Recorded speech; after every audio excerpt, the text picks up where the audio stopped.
Atong hisgutan ang Biblia isip usa ka libro. Atong paghisgutan karon ang Biblia isip usa ka libro. Unsa ang Biblia? Mao kini ang unang pangutana nga atong tubagon. Ang kasagarang pagtawag niining espesyal nga libro mao Biblia, kasulatan, daan ug bag-ong testamento o kasabutan.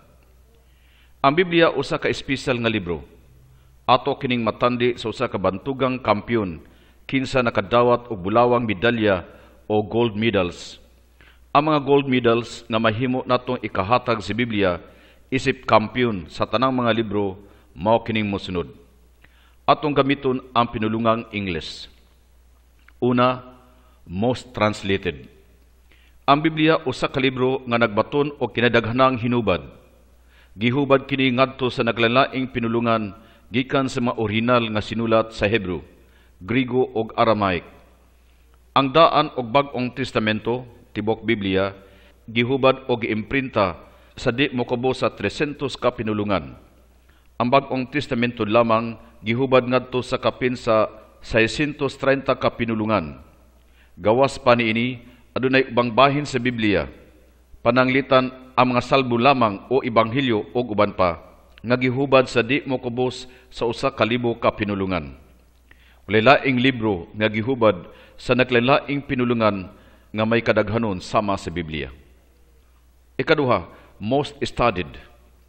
Ang Biblia usa ka libro nga labing gitun-an pag-ayo. Matag tuig adunay di mokubos sa 10,000 ka mga libro o mga artikulo nga sinulat may tungod sa Biblia nga hinimo sa mga batid sa balaang kasulatan. Ngano? Tungod kay ang Biblia puno sa kahulugan. Ang original nga kahulugan niini mas masabtan og ang kalambigitan ini sa matag kahimtang sa kinabuhi dili matugkad. Ikatulo, most venerated. Ang Biblia usa ka libro nga gihatagan og labang pagtahod sa tanang mga libro. Ilabi na diha sa tibuok kasaysayan sa simbahan. Sa solemne nga misa, ang Biblia gitahod pinangis sa pagbutang og kandila tapad niini og sa pag-insenso.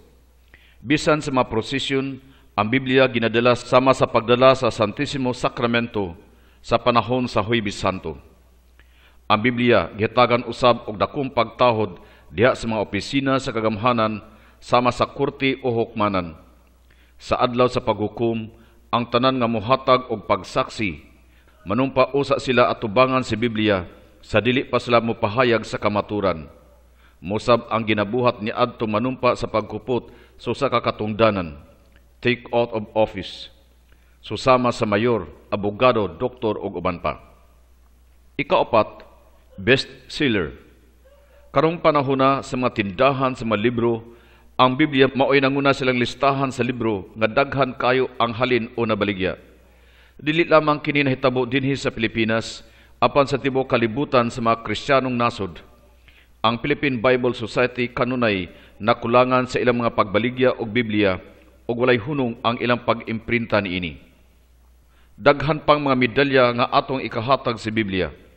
Labaw sa tanan, mao nga ang Biblia nakapabag-o sa kinabuhi sa daghang mga tao sama nila ni San Ignacio de Loyola, San Francisco de Assisi, San Agustin ug uban pa. Nakahimo kini og daghang mga santos o nakapabalaan sa daghang mga tao o nakapabag-o kini sa kahimtang sa pagdagan sa kasaysayan sa atong panahon. Ato kini madunggan unya sa mga komperensya nga motubag sa atong pangutana, unsang matang sa libro ang Biblia. Atong hisgutan karon ang Biblia isip usa ka libro. Una, ang pulong Biblia. Matag pangalan adunay kahulugan. Ang pulong Biblia nagigikan sa pulo nga Latin Biblia nga sa ato pa libro o usa ka libro.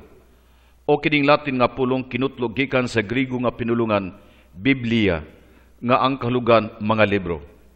Tungod kay ang pulong Biblia mahimong magkahulugan og libro o daghang libro. Makayong kita nga ang Biblia usa ka libro nga gilangkuban sa daghang mga libro o nagkalainlaing sinulat. Ikaduha, ang Biblia isip usa ka library. Tungod kay ang Biblia usa man ka hugpong sa mga libro o mga sinulat unsa may atong ikatandi niini. Kini atong ikatandi sa usa ka library.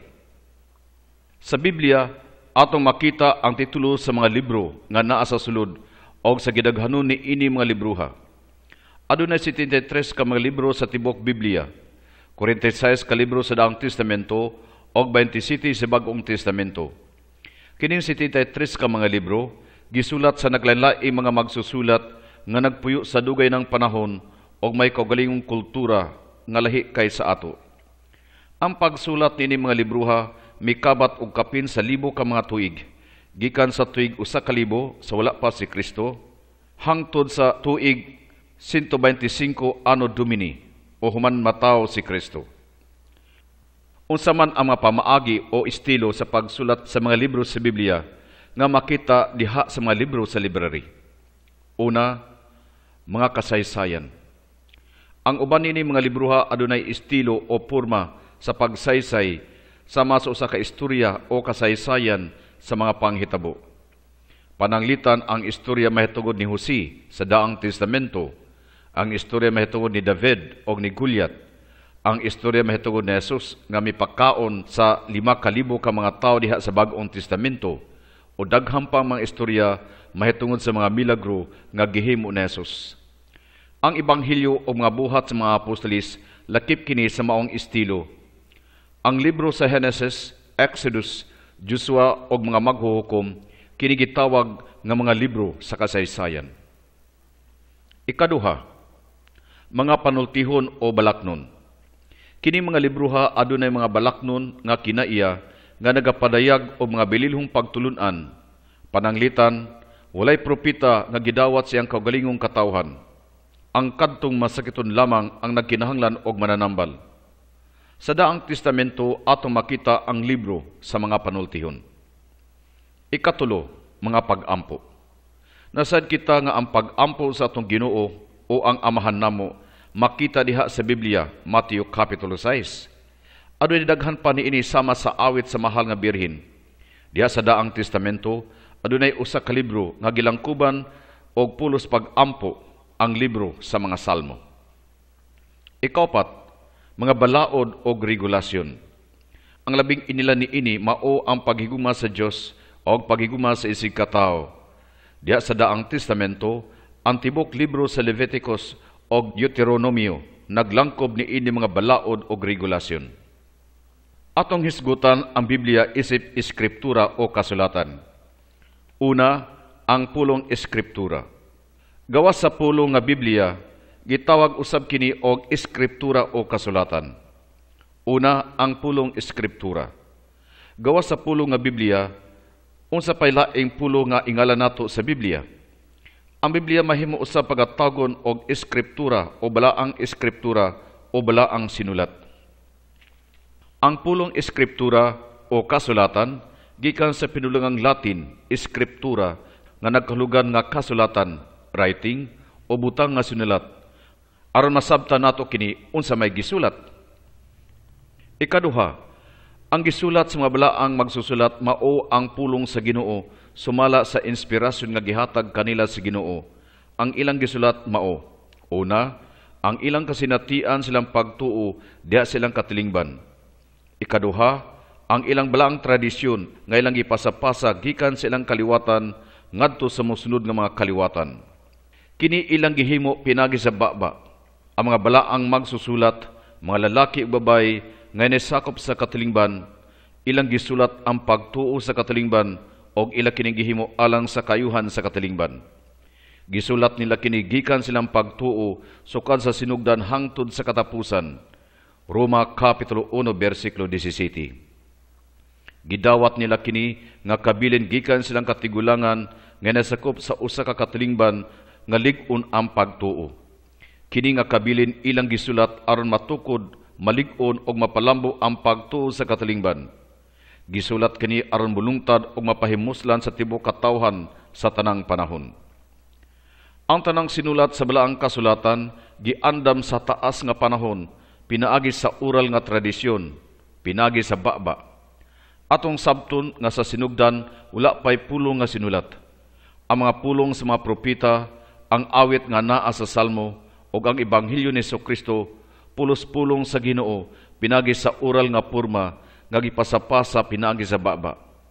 Kung ato kining himuan og skits, maingon niini. Una ang mga panghitabo. Unya ang oral tradition pinagi sa baba. Og sa katapusan, sinulat nga libro. Pananglit ang pagluwas sa Israelitas gikan silang pagkaulipon sa ilalom sa mga Ehiptohanon ngadto silang pagkagawas nun og ang mga panghitabo didto sa Sinai. Paghuman niini, mosunod ang tradisyon nga oral. Kining kasinatian sa mga Israelitas sa pagluwas kanila sa Ginoo ug ang ilang balaan nga tradisyon sa pakighimamat kaniya, ila kining giasoy ngadto sa ilang mga kaliwatan hangtod sa mosunod nga kaliwatan pinaagi sa binaba. Og ang ikatulo ang naisulat. Ang mga balaang magsusulat, misulat ining kasinatian sa pagtuo sa katilingban og silang balaang tradisyon aron kining ilang kasinatian matukod, malig-od og mapalambo aron nga mapahimuslan kini unya sa makatawhan sa tanang panahon. Tan-awon sab nato karon ang kasaysayan sa Bag-ong Testamento. Unang panghitabo, si Jesus, ang iyang pulong og buhat, ang iyang kinabuhi, ang iyang kamatayon og pagabanhaw. Ang mga apostolis o mga disipulos nakakita og nakadungog kaniya. Paghuman sa unang ang-ang nga mao si Jesus, musunod ang ikaduhang ang-ang nga mao ang tradisyon nga oral. Ang kasinatian sa mga apostolis diha sa ilang pagtuo kang Jesus ug ang ilang balaang tradisyon nga nahitabo sa pagkahimamat kang Jesus ilang giasoy gikan sa mga kaliwatan ngadto sa mga kaliwatan pinaagi sa binaba. Og ang ikatulong ang-ang mao ang pagsulat sa oral tradisyon. Sama sa daang testamento, ang mga balaang magsusulat, misulat silang kasinatian sa pagtuo o sa ilang balaang tradisyon aron sa paglig-on o pagpalambo sa pagtuo sa ilang katilingban. Pinaagi ni ining mga sinulat ang ilang mga kasinatian sa pagtuo o balaan nga tradisyon mapreserbar o mapuslan o mapasa sa mga katawhan sa tanang panahon. Hisgutan nato ang Biblia nga naglangkob sa daan og Bag-ong Testamento, usa ka libro sa kasabutan. Ang duha ka bahin sa Biblia mao ang Daang Testamento ug ang Bag-ong Testamento. Ang pulo nga testamento nagkalugan og kasulatan nga mao gyud ang kinauyukan sa unod sa Biblia. Ang tanang nahisulat sa mga panid sa Biblia mahimong sumadahon nining pulunga, testamento o kasabutan. Unsabot ipasabot nining pulunga. Una sa tanan, kini nagpasabot nga ang tanan nga anaa sa Biblia mahitungod sa Dios o mahitungod sa tao. Ang tanan mahitungod sa relasyon tali sa Dios o sa tao. Ang tanan sa Biblia mahitungod sa Dios nga nagpadayag sa iyang kaugalingon ngadto sa tao, nga nagdapit sa tao ngadto sa iyang kinabuhi o sa pagpakighiusa uban kaniya. Ang unod sa Biblia naglangkob usab sa kapakyasan sa tao sa pagtubag sa may gugmaong pagdapit kaniya sa Ginoo. Una, ang kasabutan sa Dios uban sa Israel.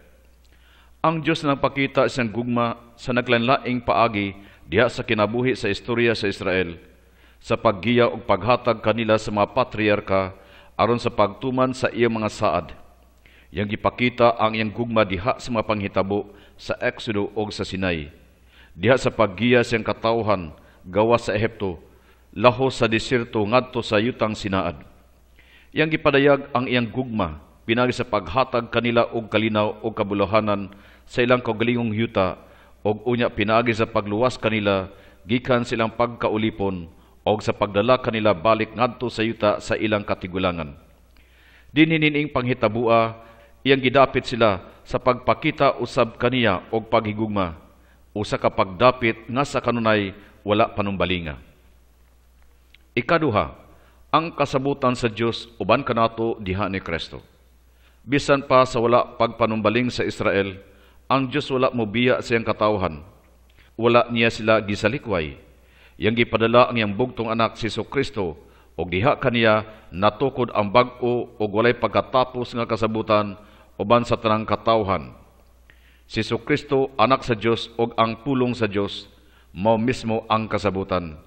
Siya ang kinatumyan, kinayukan o kahingpitan sa pagpadayag sa gugma sa Dios alang sa katawhan. Ang pagpadayag sa Dios diha sa kaagi sa Israel usa lamang kalarawan sa kahingpitan nga pagpadayag sa among gugma diha ni Kristo. Sa samang paagi, si Jesus ug ang anak ug ang pulong sa Dios diha sa iyang pagkatao, sa iyang gipamulong ug gibuhat, kinasingkasing nga mitubag ngadto sa gugma sa Ginoo. Og tungod niini diha kang Jesus kining duha. Isip usa ka pagpadayag ug usab usa ka tubag niining pagpadayag, siya mismo ang kasabutan. Kung atong sumadahon pinagi sa dibuho, kining ikatulo nga punto nga ang Biblia naghambin sa daan og Bag-ong Testamento, ang Biblia isip usa ka libro sa kasabutan, mao kini ang hulagway. Ang Biblia nagahubit sa relasyon sa Dios o sa tao. Nagapadayag siyang gugma alang sa tanang katawhan o nagdapit kanila sa paghigugma kaniya. Diya sa Daang Testamento, ana ang kasabutan sa Dios uban sa Israel.